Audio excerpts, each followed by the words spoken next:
Hey everybody, welcome into a Flyers game preview. I'm Kevin Durso. Tonight, the Flyers are right back on the ice to take on the Buffalo Sabres in the second half of a back-to-back. Before getting started, this video is brought to you as part of Flyers coverage on sportstalkphilly.com and the YWT podcast.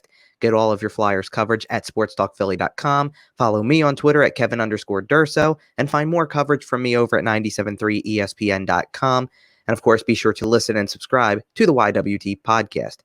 Let's get into it really quickly from yesterday and Monday's 6-1 loss to the Buffalo Sabres. An ugly game from start to finish. The Flyers really just didn't seem to have the legs, didn't seem to have the energy, couldn't match the desperation and hunger that the Buffalo Sabres had, looking for their first win of the season. And it showed really from the beginning of the game. The Sabres were getting the better of the chances. They were controlling the play. They were really controlling the possession of it. They were making fewer mistakes. The Flyers made a lot of mistakes. They didn't really seem to ever click in this game.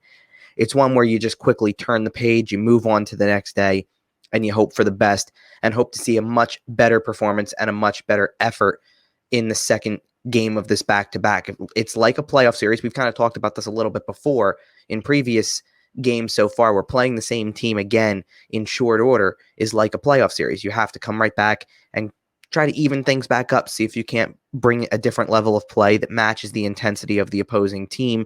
Buffalo's had a little bit of time here. They've had some time to get more familiar with each other with that extra week of training camp. The lack of preseason games is clearly showing so far. So these are things that you have to take into account as the Flyers look to not only get some chemistry going between each other, but also try to fill the void of Sean Couturier being out of the lineup, fill the void of Matt Niskanen no longer being part of this team. These are storylines that you want to put behind you really quickly. You want to show that they don't affect you early on. They are affecting this team, and that's what needs to change as things start to move forward. So really a clean slate in this game tonight. There's not much to say other than to put that game behind you. You know, the Flyers give up a couple of power play goals in this game. They gave up one goal in the first period. They give up 3 in the second period. Carter Hart gets chased from the game. Brian Elliott gets his first action of the season. They give up 2 goals in the third period. Relatively late. One is along the ice that goes off of a skate. The other one is on a late power play. They did break up the shutout really late in the game with 2:05 remaining. Doesn't change what the result was showing, and that was that this team was outplayed in every facet of the game, and they need to improve. Let's get into tonight's goalie matchup. And for the Flyers, you will see Brian Elliott in goal again. That was confirmed by Alain Vigneault after the game. He is going to stick to the original game plan, which is to start Brian Elliott. So he'll get his first start in goal. For the Sabres, Linus Ullmark was listed as the possible starter for Monday's game, scratched late due to personal reasons.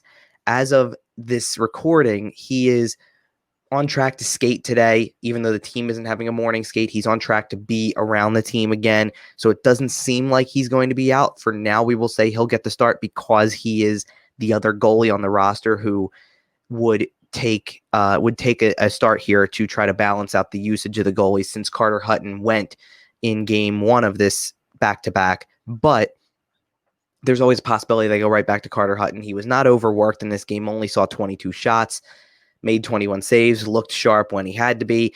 I don't see any reason why they wouldn't go back to him if they had to. But assuming that Ullmark is available, I think Ullmark will get the start for Buffalo in this game. Let's go to the players to watch. For the Flyers, Ivan Provorov.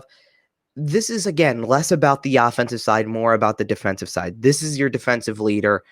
You need to see him step up here and really control as much as you can with the defensive side. And what I mean by that is be the leader who sets the tone for the rest of the defense. That was really loose defense, really unstructured defense. They couldn't get out of their own way with the way they moved the puck either. They turn it over too much. They weren't getting clean exits. Part of that was some really good forechecking by the Buffalo Sabres, but also the Flyers need to be more disciplined in that area. Alain Vigneault talked about it after the game. That's an area that needs to see improvement effective immediately. On the other side for Buffalo, Sam Reinhart had a really, really strong game, moved to the top line with Taylor Hall and Jack Eichel, and it showed what those two can do for any player who plays on the opposite side. It's a game changer. It really is. These two guys work so well together so far, have such an ability to make things happen that just about anybody who plays with them is going to find themselves in a spot with an opportunity to pad their stats and gain some points and help the Sabres win games. That was what happened with Reinhart in this game. He comes out with a 2-goal game right away. watch out for him again, because as much as Hall and Eichel did a lot of the work, and they piled up the points in the first game too, they each had 3 assists. Reinhart was the recipient of a lot of that. So be on the lookout for him, because even though that line is really controlled by Hall and Eichel, Reinhart's got the ability to score some goals. So keep an eye on him as well. And realistically, that whole line in general, that's the line that really needs to be shut down. It's not that the Sabres didn't have performances from anybody else, but that was a line that really dominated, and it showed. So that is going to do it for this game preview. We will be back after the game. Kyle Collington will have a post-game video for you. I'll be back for the next game. That'll be Thursday night. The Flyers will be in Boston for their first road game of the season. Until then, you can catch up with all of these episodes, the game previews, the game recaps. You can catch up with the latest episode of the YWT podcast. Be sure to subscribe to the YWT podcast on YouTube. You'll get notified of all of the previews and recaps leading up to the game, after the game, and also be able to watch the latest episode of the podcast. Be sure to follow along during tonight's game. I'll have coverage on Twitter at Kevin_Durso. Game updates over at Flyerdelphia on Twitter. You can also check out my game preview before the game, and also the post-game recap and 5 takeaways after the game over at sportstalkphilly.com and 97.3 ESPN.com. So with that, enjoy the game, and we'll see you next time for the next Flyers game preview.